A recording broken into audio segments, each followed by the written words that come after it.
Hello, my name is Anthony Trueman Jones, and I've been playing Dungeons & Dragons for nearly 40 years. Over the next 17 minutes, I shall briefly explore the varied history of Dungeons & Dragons, as well as look at how much it's affected modern age pop culture. Can I see Corin in my dark vision? Oh, what's he doing? He's just walking off towards them. I pick up a bit of rubble, throw it at him. I'm not actually trying to hit you, I'm trying to get you. Cleric, we have to stay out of that zone. Otherwise, we can't cast our spells. Do we roll to hit? Yeah. I did warn you. 21. Yeah, you hit him. As he turns towards you, the thing comes out up behind him. I'm going to charge. Roll for initiative. Turn the clock back 10 years or more, and this game of Dungeons & Dragons would have been played out in secret, hidden in basements or in out-of-sight kitchens. In darkly lit rooms, friends would gather around a table with their large pizza boxes, unending snacks, and cans of explosive drinks, each pretending to be an all-powerful wizard, a reckless barbarian, a holy paladin, or a sneaky rogue, never admitting their addiction to the public, afraid that they would be ridiculed, or worst, put under the same banner as cultists or drug addicts. And yet, amazingly, according to the BBC, an estimated 20 million people were playing it all around the world in 2004. Why do you play it? I think it's the fact that you get so immersed in your own character in the world that you kind of don't want to stop. Yeah. Like you get attached to your character, but it's weird because the character's not there and there's no visual representation of your character unless you have a figure. But it's the fact of you can imagine what's going on. Like it's like a movie in your head, and you're like, anything can happen, and that's the best part about it.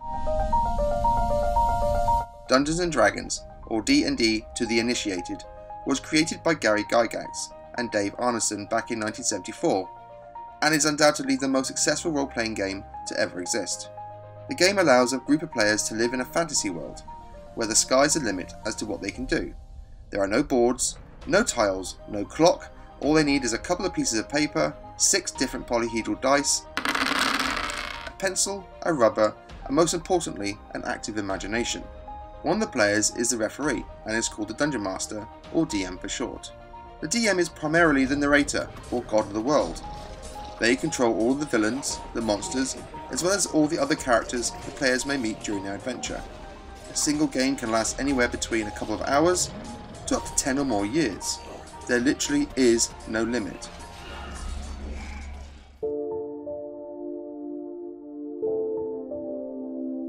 Unfortunately, it didn't take long for the game to become linked to devil worshipping and other occult stigmas from those who did not understand. Good evening. Tonight we begin with a story about make-believe adventure and real-life violence, and what some critics fear is a connection between the two in a game called Dungeons & Dragons. But increasingly, parents and psychiatrists are warning that the game is taking some children too far into the realm of dark and violent fantasy. They wonder whether for some children, Dungeons & Dragons becomes more than just a game. In 1979, a teenager called James Dallas Egbert III went missing from Michigan State University. Understandably, the distraught parents hired a private detective called William Deere to search for their lost son. Mr. Deere found in James's bedroom copies of the Dungeons & Dragons rulebooks, and although he had a rudimentary understanding of role-playing games, he put the blame of James's disappearance down to playing Dungeons & Dragons. It turned out that James was actually suffering from a number of illnesses, including depression and drug addiction, and had disappeared during one of his self-harm episodes. He had used the utility tunnels beneath the university to hide in, which Mr. Deere had alluded to his D&D interests. Alas, James later died in 1980 due to a self-inflicted gunshot wound. This incident led to a number of articles and books to be written, one going so far as to be made into a movie called Mazes and Monsters, starring a young Tom Hanks as the main character. Robbie! Pardue, what are you doing? Going to join the Great Hall. You can't, it's a trap. I have spells. I'm going to fly. You don't have enough points. I am the maze controller. Maze control? Yes. And I have absolute authority in this game. Game? Game. TJ, what am I doing here? Kate, why can't I remember? Unfortunately, James's death was not alone. There are those who are fearful that the game in the hands of vulnerable kids could do harm, and there is evidence that seems to support that view. Timothy Grice, 21, shotgun suicide. The detective report noted D&D became a reality. Daniel and Stephen Irwin, 16 and 12, a murder and a suicide. The police said they were obsessed with the game.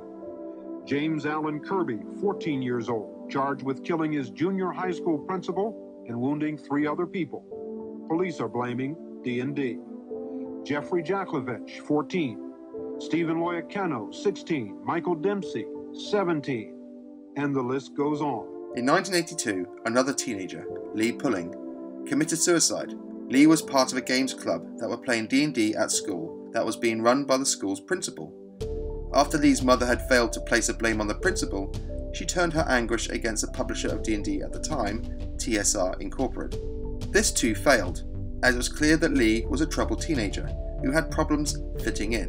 As Dieter Sturm of TSR Inc. said in a 60-minute TV special, "We see no connection for the fact that right now there's some 3 to 4 million players of the game actively throughout the United States. Right at this particular time, 1985, teenage suicide is epidemic across the country, with some 5,000 kids a year now taking their lives. I think that to say that because that child played Dungeons & Dragons, who's to say that that child does not watch television, does not participate in high school sports, or what per se?" Mrs. Pulling refused to accept this and put the full blame onto the game, stating that it has been linked in suicide notes, police reports, and coroner's reports.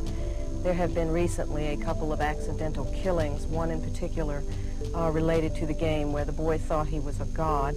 Therefore, he begged his brother to shoot him to prove that he was deified, and in fact, of course, the boy died. In 1983, Mrs. Pulling formed a group for concerned parents called BAD, Bothered About Dungeons & Dragons, and started campaigning against the game. From here, it just escalated and was soon hated and feared by most parents in America. Even as recently as 2010, the United States Court of Appeals continues to uphold a ban on D&D at the Walpen Correctional Institute due to fostering the inmates' obsession of escaping from real life, as stated by Captain Muraski.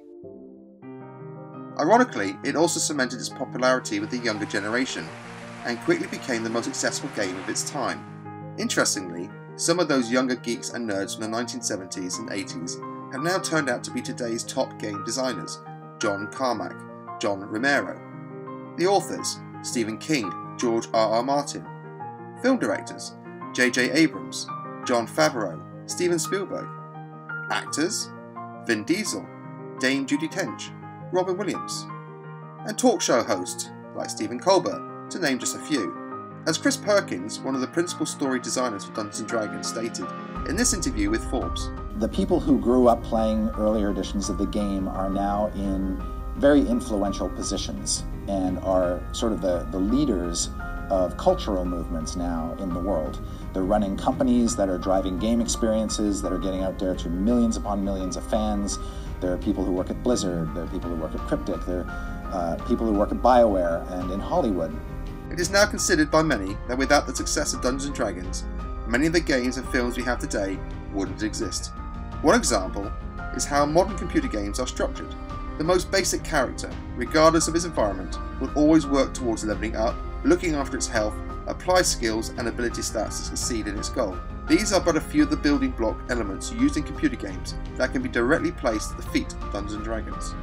How long have you played Dungeons & Dragons? Over 30 years. And who introduced you to Dungeons & Dragons? So I bought the red box. So no one taught you? Just it was a group of us, and we started playing that. With the arrival of the internet, the image of Dungeons & Dragons started to change. Have you ever heard of Dungeons & Dragons? Yeah. And what do you think it is? A game. What kind of game? Board game. Would you ever be interested in playing it? Yeah. In 2008, Christopher Perkins and James Wyatt, two of the lead designers in Dungeons & Dragons, decided as a promotional gig to gather a group of internet stars whom they knew had an interest in D&D. These players were invited to play a game that was to be recorded via a podcast to primarily show new players how to play Dungeons & Dragons using the new 4th edition rules. These stars were Jerry Hawkins, Mike Krahulik, and Scott Kurtz. Jerry and Mike wrote and produced a webcomic called Penny Arcade, while Scott was the writer and artist of a webcomic called PvP. Both were extremely popular online and had large followers. I still need a name. Did you choose a name? Yeah. What is your name? I'm Jim Dark Magic. Yo, come, Jim. I'm from the New Hampshire Dark Magic. It's a long line. Eastern. It's a very renowned family of magicians. Yeah, listen, Seriously, you've never heard of the Dark Magic family? No. But we're kind of a big deal. In the Dark Magics. Yeah. Well, listen, I'm gonna need to make a name that is twice as ridiculous just to make up for Jim. The success of this rudimentary podcast soon garnered the attention of a Gnomes actor called Will Wheaton of Stand By Me, Big Bang Theory, and Star Trek The Next Generation fame. He quickly joined the team, who are now calling themselves Acquisitions Incorporated. The sudden growing interest of the podcast soon had the organisers take it to the next level by putting the players in front of a live audience in a small conference hall at PAX Prime in 2010, an annual convention for gamers. Although the rules weren't popular, the live session was an instant hit, tapping into the comedic instincts of the players. I'm gonna hit Citrine with a Sunstrike. Good idea. I know you heard of us. Just nail it. All right. Yeah. No, not a 1. That's good. Not a 1 this time. Indeed, it's a 21. Against Reflex. That hits her. All right. So, Sunstrike, as you know because you invented this game, she takes 12 points at the outset. So that's max dice. I'm okay with that. But I also slide the target 1 square off of her fucking disc. Into the acid.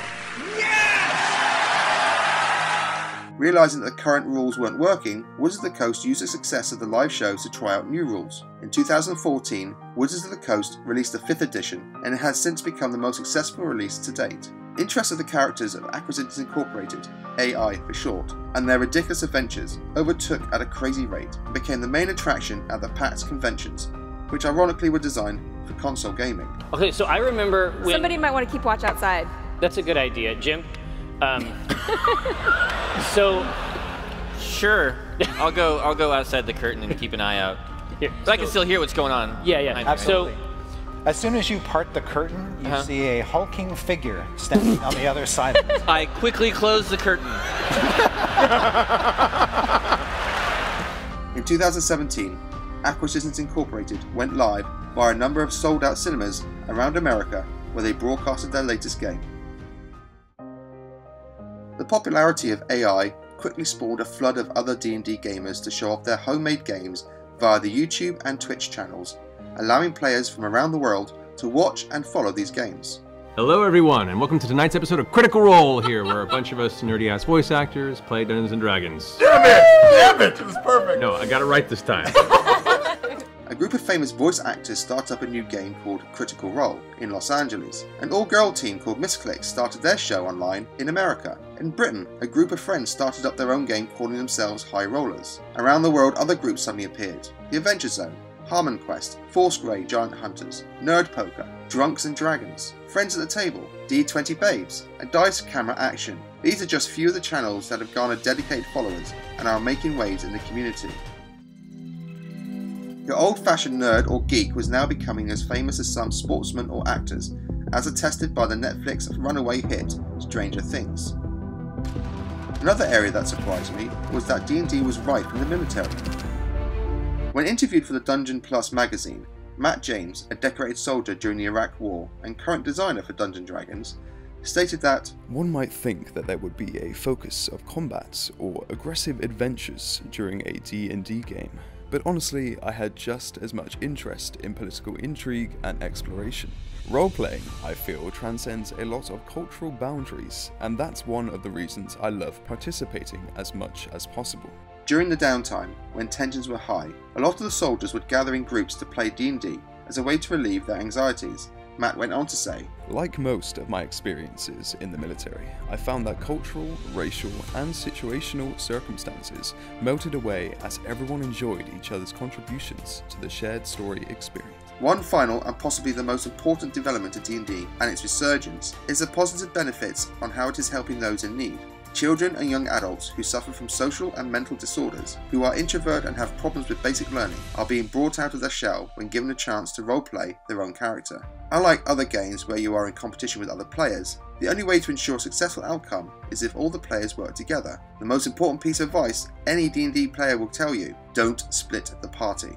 Ironically, some churches and social clubs have taken up special sessions where they encourage children to join together and explore the mythical and sometimes biblical worlds in a D&D environment. Troubled children and teenagers soon forgot their problems when they joined in a quest to battle the terrifying Medusa. Ages had become irrelevant and friends were easily made.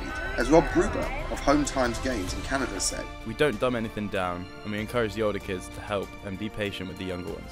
In some cases, we'll have 17-year-old boys deferring to an 8-year-old girl because their character is more powerful and experienced in the game." Parents have approached these organisers, thanking them for their assistance and praising the differences they have seen in their child. Not purely because of the game of D&D, but because it helped their child make friends and to not be afraid and to dream again. As Rob Gruber stated, "If you can get a player at the table, you'll have a gamer. And if you make the parents see the value of the game, you win." Nathan Stewart, who is the Dungeons & Dragons brand director, said in an interview with Forbes, "My favorite thing I've ever read about Dungeons & Dragons was a mom who wrote this op-ed piece about how Dungeons & Dragons taught her how to communicate with her autistic son because it taught her the framework and gave her son boundaries. And for the first time ever, they were able to sit down for a couple hours and really communicate back and forth. And Dungeons & Dragons enabled that. And I think when you have something that is so special and touches people on such an emotional level, it's always going to be popular. And I think right now people are just craving more and more of that connection with other people. For the days of fear and suspicion, Dungeons & Dragons has ridden through its own trials and tribulations, finally emerging as a victorious golden creature of myth.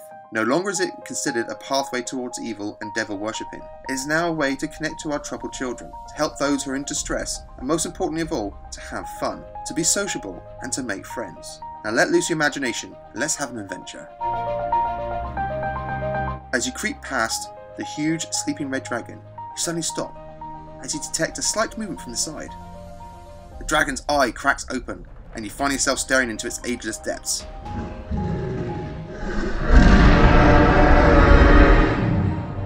Roll for initiative.